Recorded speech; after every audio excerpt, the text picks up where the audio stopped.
L'art de peindre, poème de Claude-Henri Wathelet. Premier chant. Le dessin.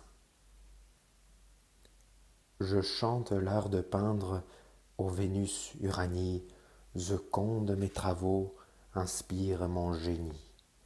Laisse-moi pénétrer dans le temple des arts, lumière des talents, découvre à mes regards ce concours de tes dons, cet accord, cet ensemble, objet des goûts divers, centre qui les rassemble, immortel attribut de la divinité, dont les faits et l'amour et le nom la beauté. C'est toi qui la répands sur la nature entière, chaque jour sur le char du Dieu de la lumière, elle embrase les cieux et colore les airs, l'œil étonné l'admire au vaste sein des mers. Elle naît sous nos pas, une fleur la recèle, de chaque être elle emprunte une forme nouvelle. Et pour la reproduire encore sous 1000 traits, tu veux que les mortels imitent ses attraits. De là, ces nobles soins, ces efforts pour l'atteindre, ces talents enchanteurs, l'art des vers, l'art de peindre, tu les créas pour nous, ô céleste Vénus, c'est à toi d'expliquer leurs secrets peu connus. Qu'au charme de ta voix, qu'aux accords de ta lyre, la paix, l'heureuse paix, reprenne son empire. Enchaîne la discorde et confond des enfers, le démon des combats gémisse dans les fers. Calme les dieux armés, et la foudre qui gronde d'un seul de tes regards fait le bonheur du monde. Et s'il est un séjour digne de tes bienfaits, daigne sur ma patrie en verser les effets. En des climats chéris où j'ai pris la naissance, établis à jamais dans culte et ta puissance. Guide un peuple inconstant qui naît pour t'adorer, docile mais léger, se plaît à s'égarer.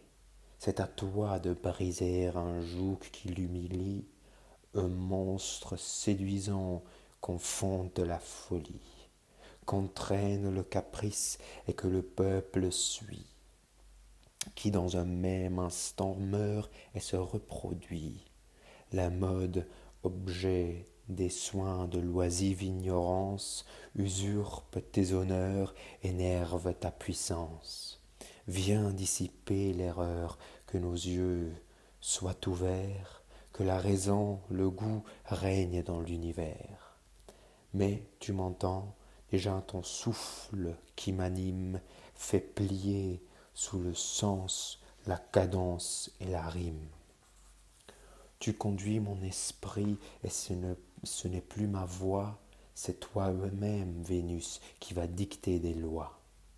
Vous qu'un secret désir d'imiter la nature, dont l'empire des arts attache à la peinture.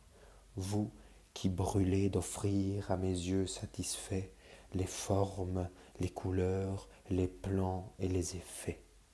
D'un penchant qui vous flatte, examinez la source, le désir sans talent offre peu de ressources.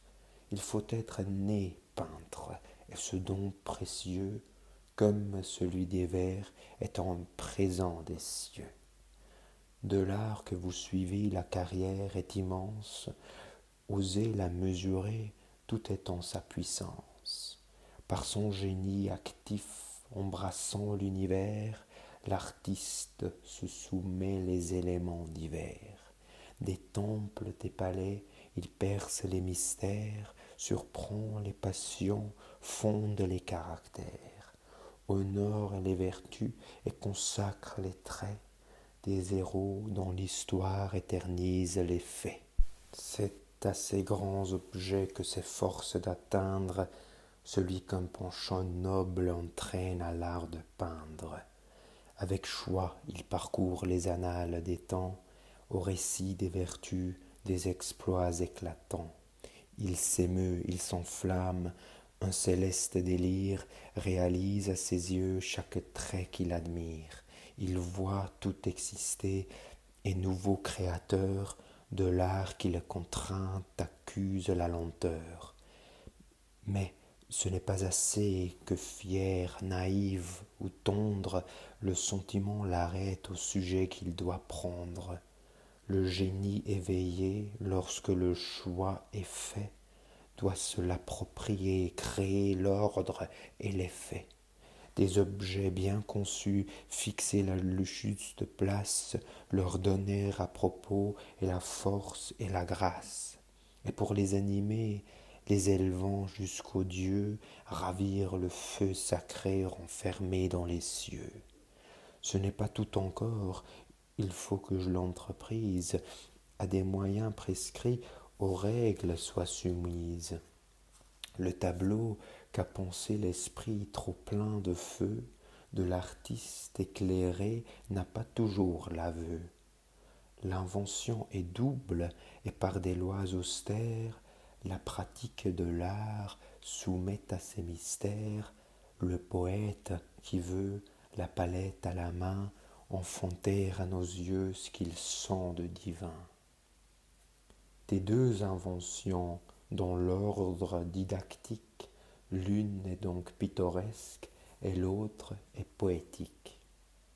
Pour se produire au sens, toutes deux ont recours à l'accord des couleurs, des ombres et des jours.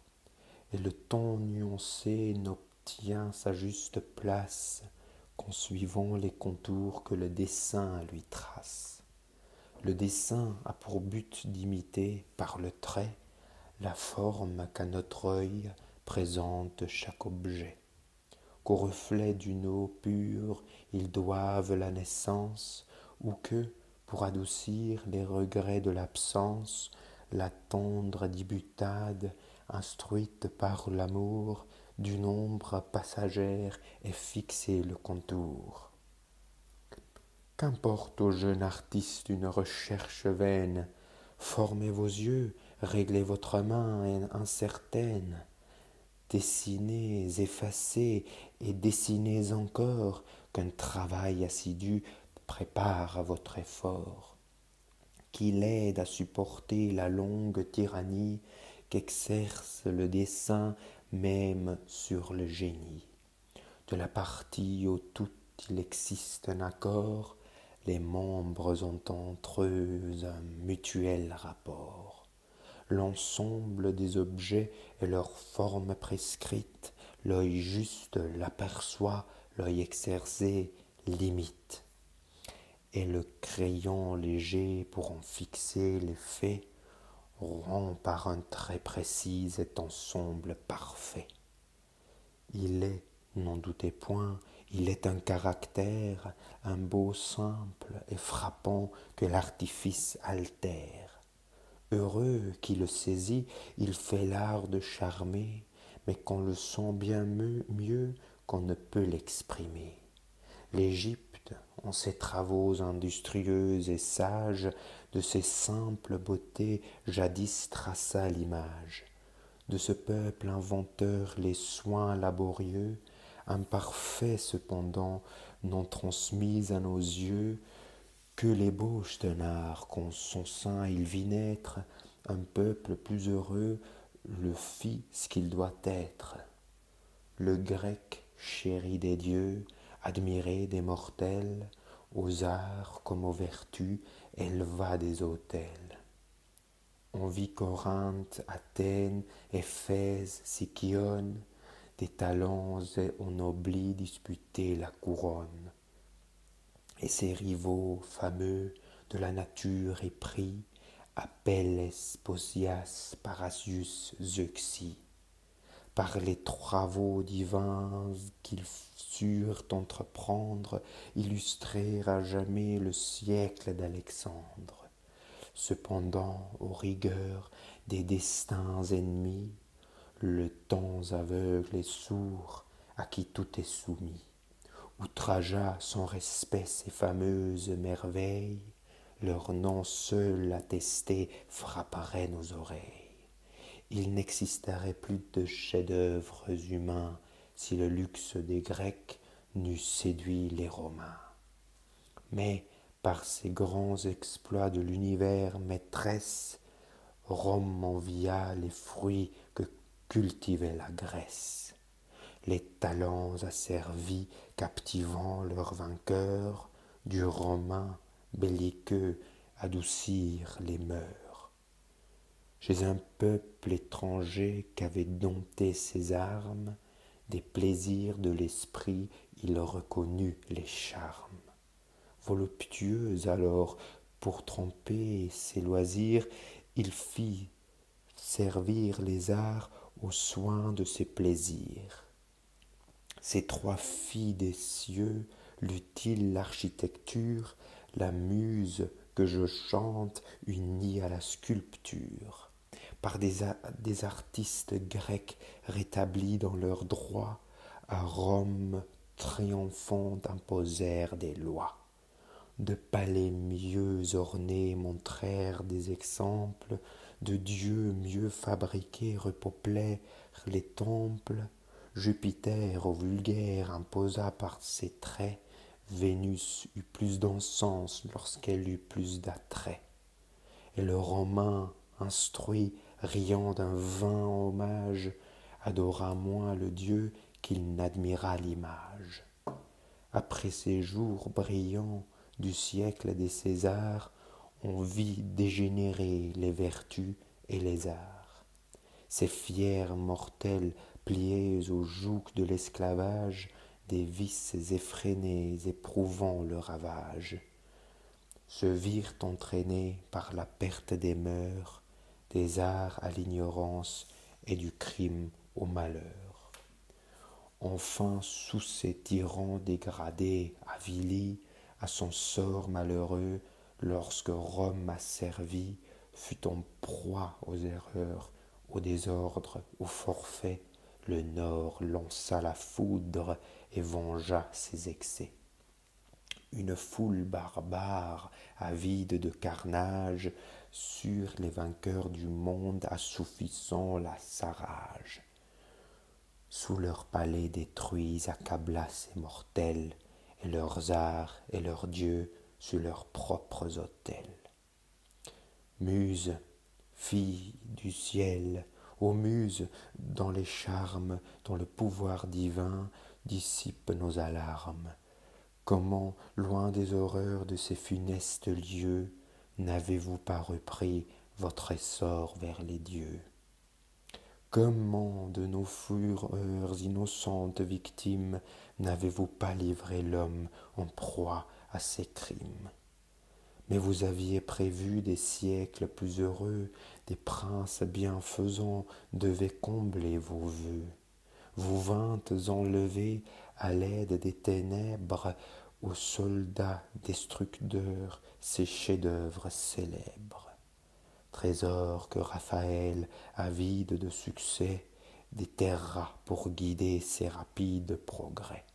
Lorsqu'osant pénétrer dans des cavernes sombres de la Grèce et de Rome, il évoqua les ombres. Artiste qui craignait de marcher au hasard, consultez comme lui ces maîtres de votre art. Puisez dans leurs travaux cette grandeur des formes, ces grâces, ces beautés au vrai toujours conformes. Ces contours expressifs sans être exagérés, et ces justes rapports connus et démontrés. À la figure entière, il faut dans sa portée, de sa tête 8 fois la grandeur répétée. C'est ainsi qu'Apollon, l'oracle des beaux-arts, le prescrit à l'artiste en charmant ses regards.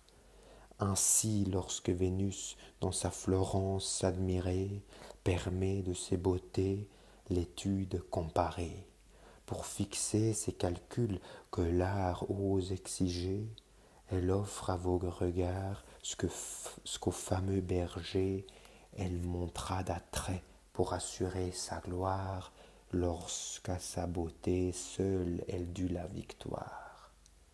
les deux bras donneront, étendus sans effort, une largeur égale à la longueur du corps.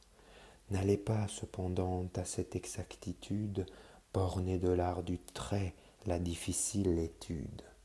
Par des calculs précis, l'ensemble confirmé, s'il n'est point élégant, n'est qu'à demi formé. Voyez par son de tour, dans la plaine fleurie, serpenter le ruisseau qui baigne une prairie. Considérez la flamme, alors qu'un doux séphir, à son souffle, la fait mollement obéir. Du contour élégant, c'est la fidèle image, grâce qui peut, sans vous, en acquérir l'usage. Sacrifiez, artistes, aux trois divines sœurs, vous séduirez les sens, vous toucherez les cœurs. Mais il faut avant tout, par des soins plus austères, de nos ressorts secrets dévoiler les mystères, sur la nature même établir le vrai beau, et de l'anatomie emprunter le flambeau. Le scalpel à la main, voyant ce que referme sous son léger tissu le plus fin épiderme. Démontant ces leviers dans nos esprits subtils, règle les mouvements, démêlant tous ces fils, que leur combinaison, que leur force destine à faire au gré des sens mouvoir notre machine. Par son insertion à l'os le muscle est joint, nos mouvements réglés partent tous de ce point. Le muscle contracté leur donne la naissance des esprits réunis la mobile puissance. Le gonfle et l'accourci du tiers de sa longueur, sa forme prononcée exprime la vigueur. Rendu moins apparent, voyez comme l'antique, dans un corps délicat, le dérobe et l'indique. Tel on voit de Vénus le corps souple et liant, offrir le doux aspect d'un contour ondoyant. Tandis que du dieu Mars la moindre fibre exprime la force et l'audace et le feu qui l'anime. Mais, de l'anatomie éludant le secours, osez-vous murmurer et par devin de tours, à sa profonde étude opposez-vous pour obstacle le dégoût ou l'horreur que produit son spectacle? Eh bien, fuyez la peine à votre aveugle main, esclave du hasard, soumettez le dessein, profanez le talent, altérez-en la source, et comporterez obscur votre unique ressource. Ou d'un char bigarré les fantasques panneaux, soit le chant glorieux de vos heureux travaux. Chez un peuple léger, le caprice et la mode tracent au mauvais goût un sentier trop commode. L'artiste, aux faux éclats d'un succès passager, s'y précipite en foule et s'y laisse engager. Voyez s'évanouir cette foule trempée, loin d'elle, osez franchir une route escarpée. À peine aurez-vous su la structure des corps, mesurer chaque membre et sonder ses ressorts, qu'un compas à la main et la règle pour guide, il faudra, s'arrêtant sur les traces d'Euclide, démontrer à quel point la distance des lieux déguise, en nous trompant, les objets à nos yeux. Du géomètre exact que la main méthodique d'un travail trop aride abrège la pratique. Il fait d'un plan donné, connaissant les grandeurs, de l'effet perspectif calculer les erreurs. Fixer dans un corps rond ce qui doit être sombre, ce qu'il reçoit du jour, ce qu'il portera d'ombre, en supposant un point d'où vous ferez partir les rayons dont l'effet doit vous assujettir. Qu'au milieu de ces soins, un goût toujours aimable vous montre en chaque objet un aspect favorable. Le crayon délicat qu'un heureux choix conduit dérobe ses défauts au regard qu'il séduit.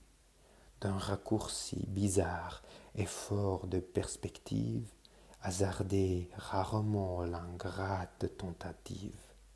Il faut être compris sans démonstration, un choix mal entendu détruit l'illusion. Vous vouliez m'étonner, le succès est contraire, il vous en eût coûté moins d'efforts pour me plaire. Ma muse, cependant, ne prétend point ici d'un art fait pour tromper, bannir le raccourci. Quelque objet qu'on imite, il y trouve sa place, tout corps horizontal raccourcit sa surface. Et cet aspect trompeur qui resserre les plans, les unit, les confond, les rend moins apparents. Il faut, pour retracer ce jeu de la nature, que les yeux satisfaits approuvent l'imposture. Mais, pour exécuter un si hardi projet, si pour fixer l'espace, il faut avec le trait exprimer aussi l'air qui seul de la distance décide à nos regards la diverse apparence. Quel moyen prendrez-vous? Quel est votre recours? Quel Dieu vous prêtera son utile secours? Le Dieu qui, parcourant sa brillante carrière, colore l'univers et répand la lumière. Mais, prêt à dévoiler ses effets éclatants, pour un instant, ma muse, interrompez vos chants. Fin du premier chant.